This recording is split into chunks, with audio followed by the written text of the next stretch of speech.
Hello! Welcome back to Harry Has a Cocktail, episode 10. I don't even know what to say about that, episode 10. I lied to you in the last video. I said I was going to be coming to you from Pittsburgh, Pennsylvania. I am actually coming to you from New Buffalo, Michigan, in a house that some of you, not all of you, but some of you might know is a house owned by my friend Doug, where I was actually just staying in Chicago. And this house is lovingly referred to as Deft Manor. It was named by, well, a member of his tribe. Sean, my husband, has been close friends with Doug and a lot of other members of this tribe that we call ourselves.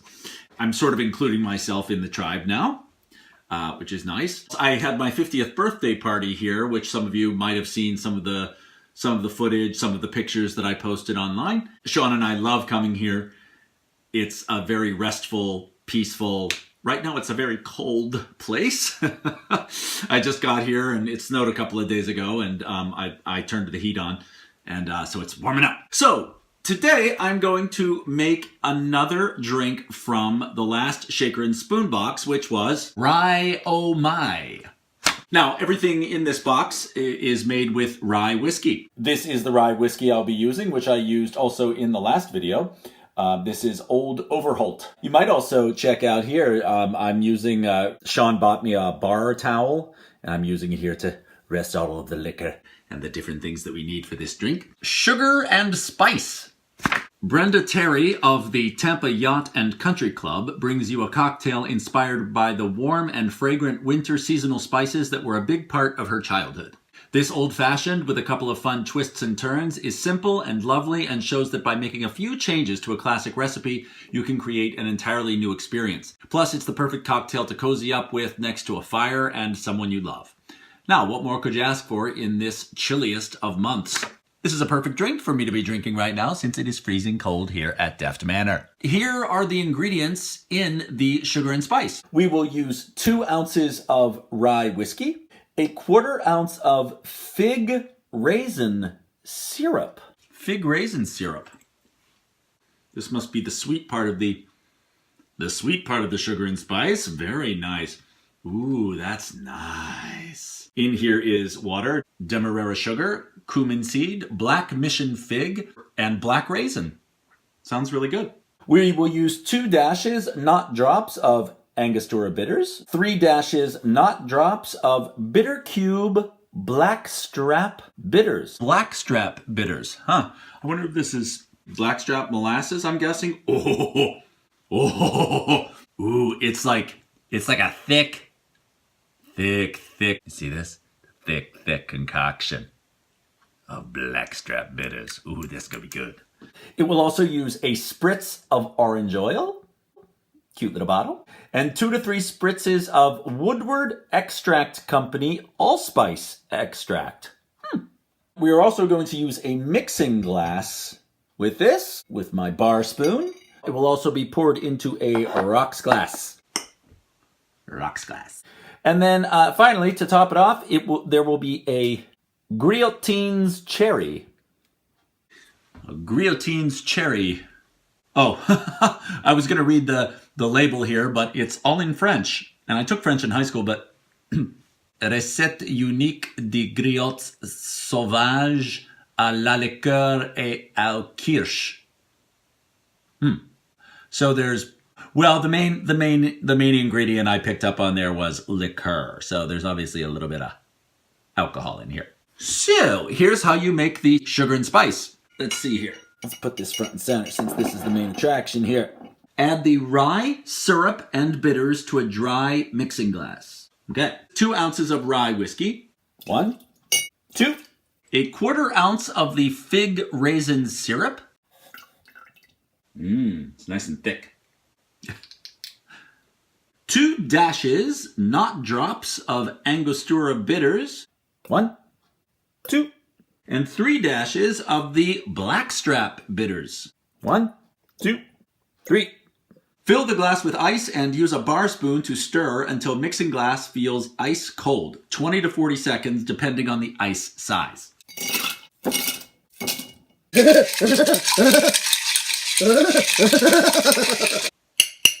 Next, strain into a rocks glass over a fresh, large ice cube. Now, I'm sorry to say I have not invested in one of those molds. Well, I haven't invested in one of those molds on the road. I actually have those molds for... Have you gone to like some good clubs recently where you have like a big square ice cube? That's what they want, but I don't have that. So I'm just going to use some ice. You know, ice is ice. Supposedly when you use those large ice cubes, they melt slower, so they dilute your drink less as you drink them. So they're good to use. I love them. They also look really classy, I think. So now we're going to strain into a rocks glass over a fresh large, but I'm just using, ooh, nice. Spritz the orange oil once. Spritz the allspice extract 2 to 3 times over the top of the drink. And then we place the cherry into the drink. Doink. Let's see how this is. Fantastic. This is really super good. It's an old-fashioned, but it's just made with some different stuff to make it sweet. You can't really taste the fig raisin necessarily. That's not true. It's kind of, something just fell from somewhere. I don't know what it was.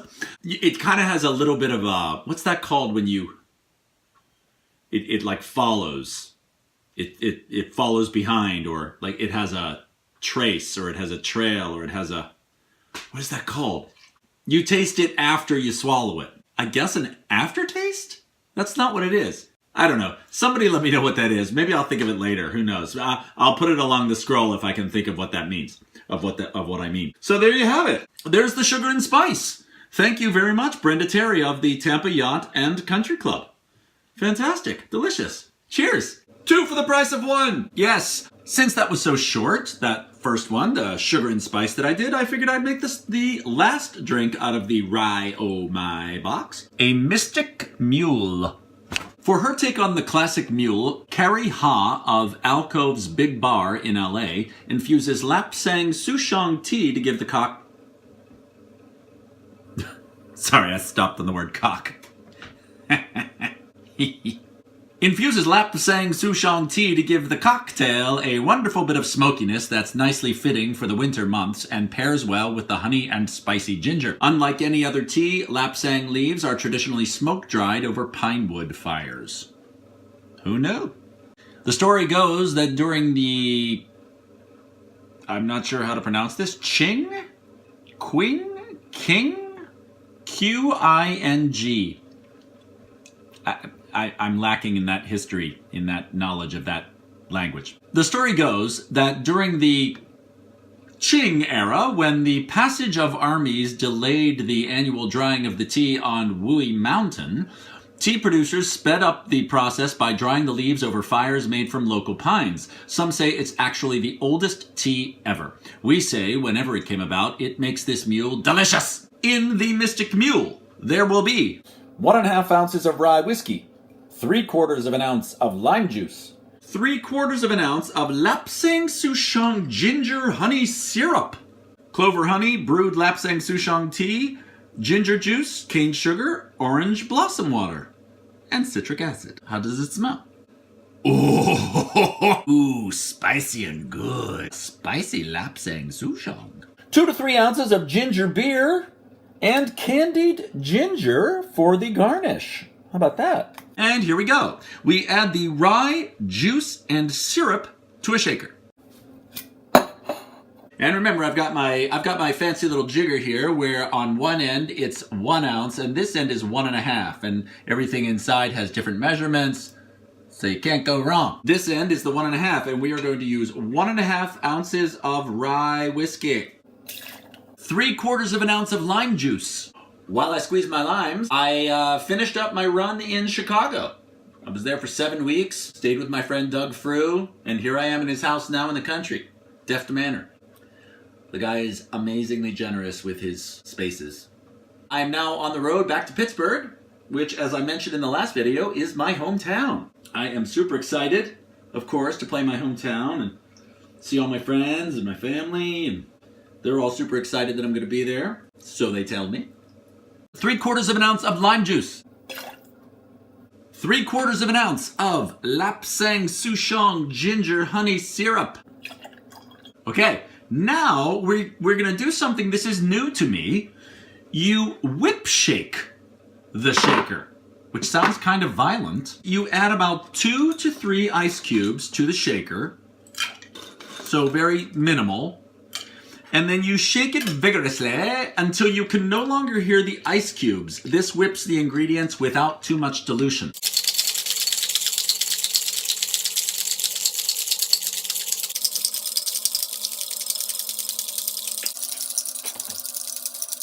Okay, that was a long shake. Now we empty the shaker's contents, including the ice, into a double rocks glass. Ooh, that cocktail looks whip shake to me. Now we're gonna add additional fresh ice.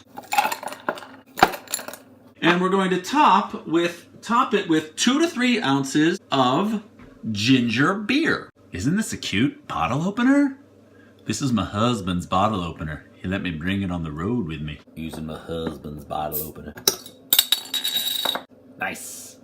2 to 3 ounces. So, hey, I might as well measure it since I've got it. You know, I think recipes are pretty important in these drinks, you know? You don't put too much of any one thing. We're going to garnish it with this piece of candied ginger. You cut a notch in the top. And then there you go. Look at that. How pretty is that? Awesome. Let's taste it. Oh yeah, that's great. Mmm. Oh, that's good. Oh my gosh. I made 2 amazing drinks tonight. These were so good and delicious. Thank you, Cari of Alcove's Big Bar in LA.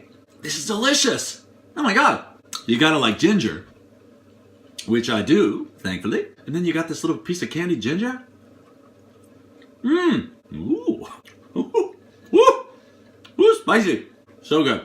Thank you so much for joining me for episode 10. I hope you're having a good 2018 so far. And the next time I see you, I will definitely be coming to you from Pittsburgh, Pennsylvania. Cheers.